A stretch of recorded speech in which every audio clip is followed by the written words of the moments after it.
Here.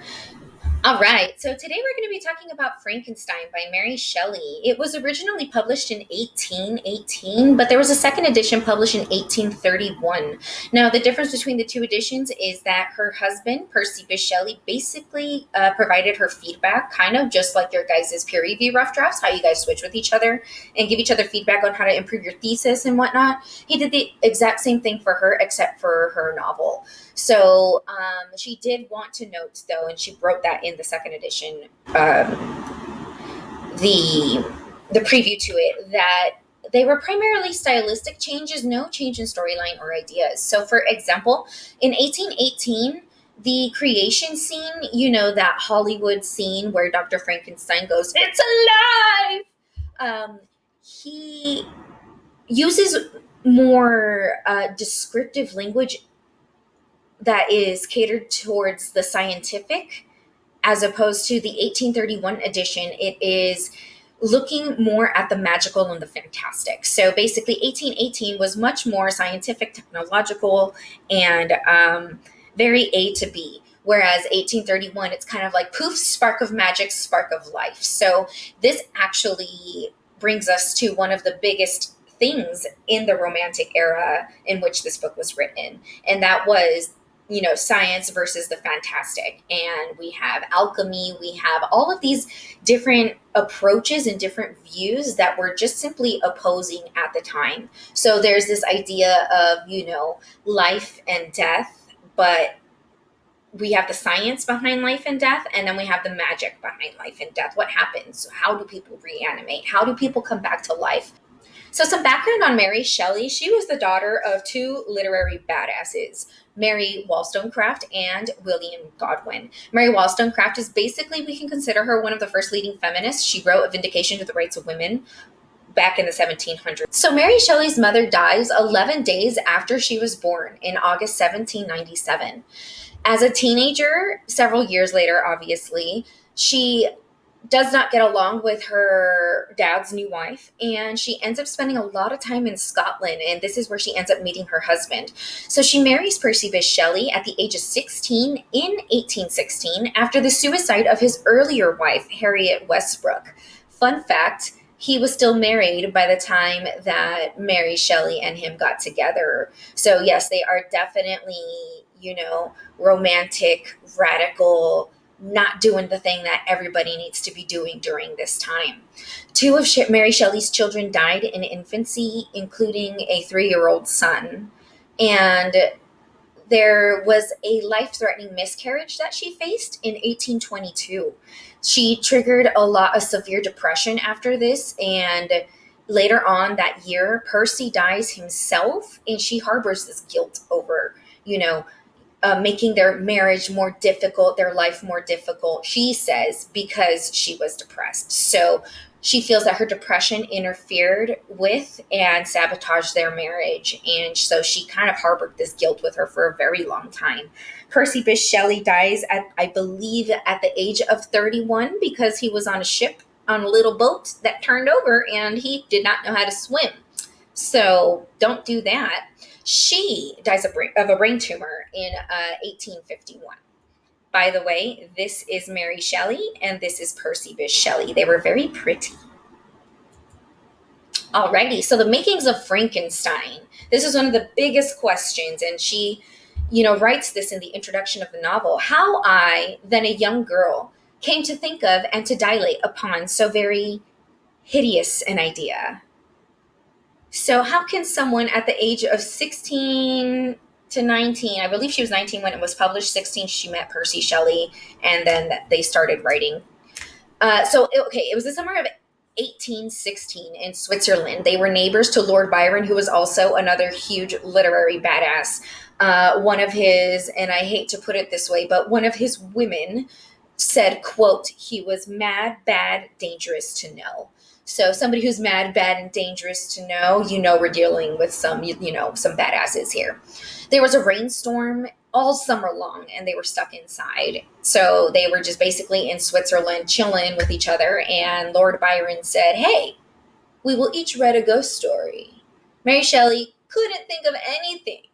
She wanted to write a story which could speak, and I'm saying quote, which could speak to the mysterious fears of our nature and awaken thrilling horror, one to make the reader dread to look around, to curdle the blood and quicken the beatings of the heart. During their visit, Byron and Percy frequently discussed, quote, the nature and principle of life. So they would discuss Darwin's experiments, the possibility of reanimating a corpse, etc. Mary experiences, oh my God, her name is not Mary. Mary Shelley experiences a literary vision one night before bed. And this is, she can't sleep. She is, walking back and forth, having these nightmarish thoughts based off of the conversation from Percy and Byron. And she can't think of a story. She lays her head down, and this is what she says. When I placed my head on my pillow, I did not sleep, nor could I be said to think. I saw this with shut eyes, but acute mental vision. I saw the pale student of unhallowed arts kneeling beside the thing he had put together. I saw the hideous phantasm of a man stretched out, and then, on the working of some powerful engine, show signs of life, and stir with an uneasy, half-vital motion. All right, so this is how Mary Shelley's Frankenstein was born. And lo and behold, over 200 years later, it is still going strong. All right, so in order to understand the book better, I think that we would need to get an idea of the Romantic era. So it took place around 1800s to the 1890s. And just so you know, timeline wise, the Industrial Revolution, where we had a bunch of, little kids working in these giant industrial factories getting their little fingers chopped off, but it was because they were the only ones that were able to fit their fingers in between the little cogs in the machines. That was kind of a really big thing. A lot of poverty, a lot of death, a lot of orphans working and getting their fingers chopped off. That was happening during the 1820s to the 1840s. So keep in mind, Mary Shelley published this in 1818. There was a lot of rebellion and revolution at the time. There was a celebration of scientific advancement, which was very much harkening back to the Enlightenment era.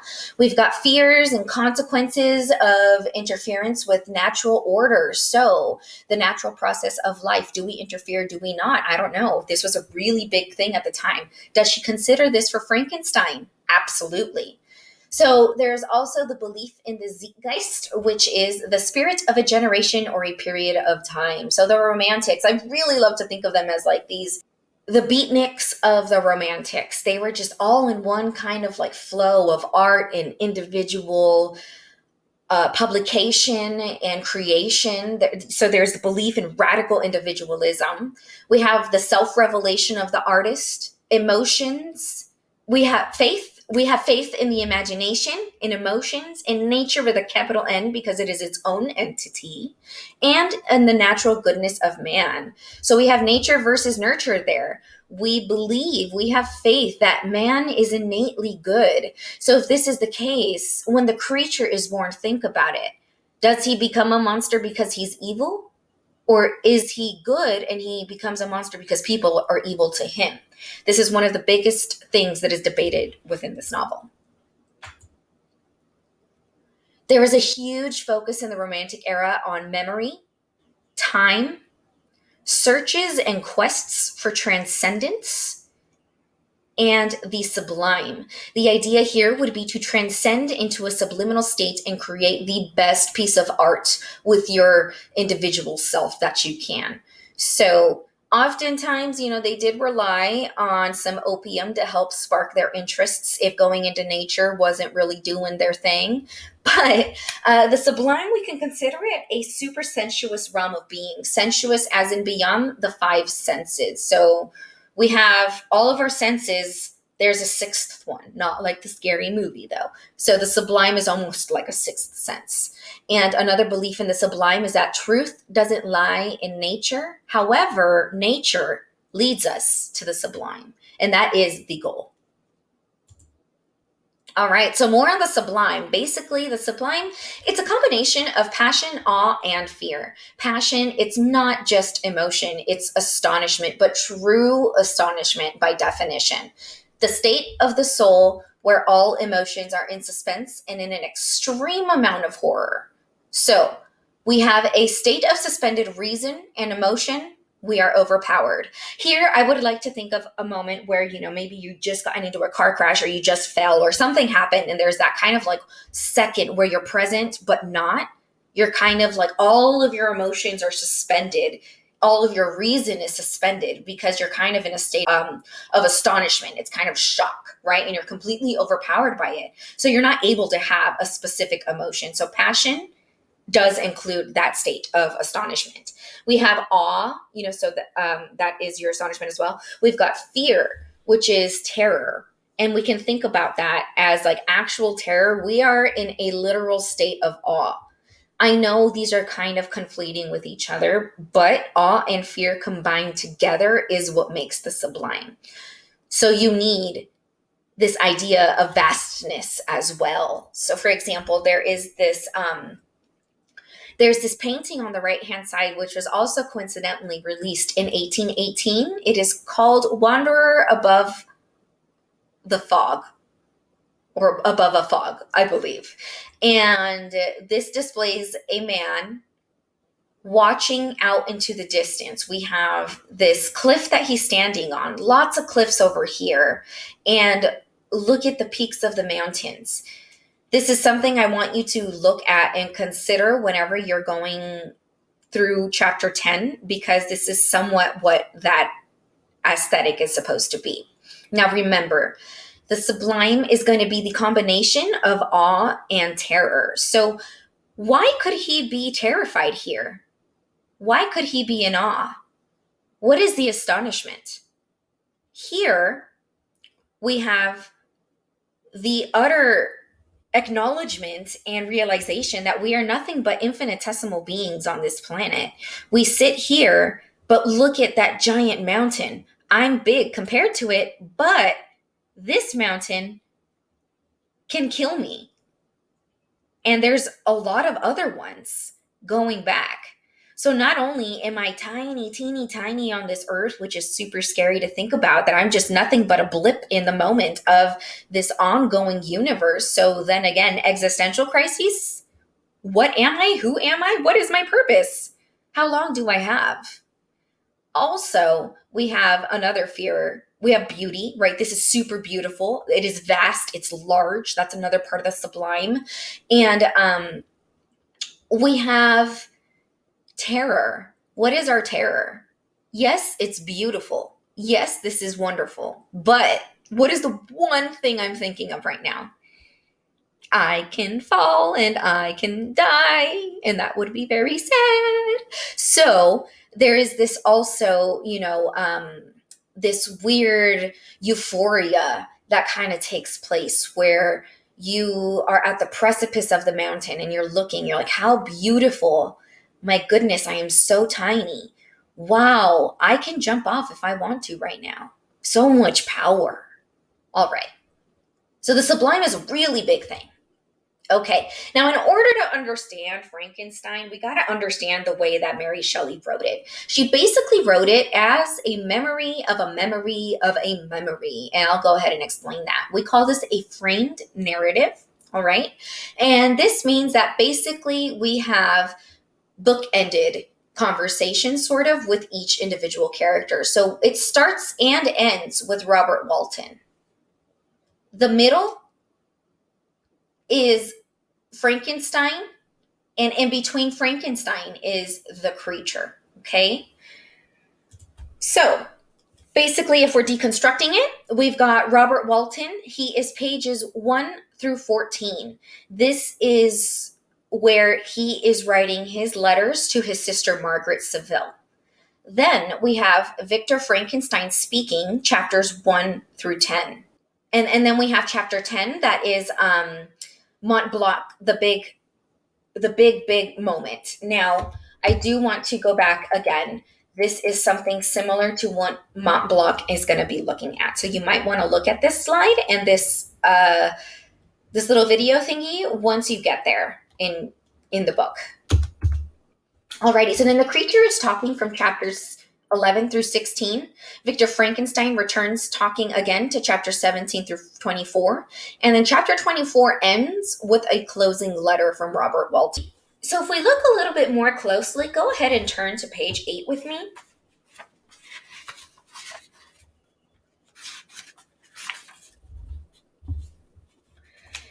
paragraph starting with about 2 o'clock and the second to the last sentence down, we perceived a low carriage fixed on a sledge and drawn by dogs pass on toward the north at the distance of half a mile. A being which had the shape of a man, but apparently of gigantic stature, sat in the sledge and guided the dogs. Okay, so this right here on your book, go ahead and write next to this. This is a vision of the creature. This shape of man, but apparently of gigantic stature. Robert Walton is seeing the creature here in the North Pole. Or on his way to the North Pole, sorry. Okay, so if we go to page 9, paragraph starting with in the morning, the third sentence up from the bottom of the paragraph, sentence starting with only one. Only one dog remained alive, but there was a human being within, whom the sailors were persuading to enter the vessel. He was not, as the other travelers seemed to be, a savage inhabitant of some undiscovered island, but an European. Okay, here is a sighting of Victor Frankenstein now. So here, the big difference is we're describing the creature on page 8 as had the shape of a man, apparently of gigantic stature, savage inhabitant of some undiscovered island. Those are some good quotes to keep in mind of what, just at the very beginning, we don't even know what's happening, but these are the descriptions of the creature itself. This is supposed to be Dr. Frankenstein's monster. But the European is all of Dr. Frankenstein's description. So, the creature versus Dr. Frankenstein. This is what Robert Walton sees on his voyage. Okay, so a little bit more of a breakdown. Let's go ahead and go through this together. So first person narration, let's go ahead and make sure this is right. All of this is pretty much in first person narration. So letter 1, page 1, this is going to be Robert Walton. This is where his section starts. So you will rejoice to hear that no disaster has blah, blah, blah. The you here is Robert Walton, and he is writing to Margaret Seville, his sister. Chapter 1, we start on page 14, and this is Victor Frankenstein now, where he says, I am by birth a Genovese. The I is Victor Frankenstein. He's telling us his story.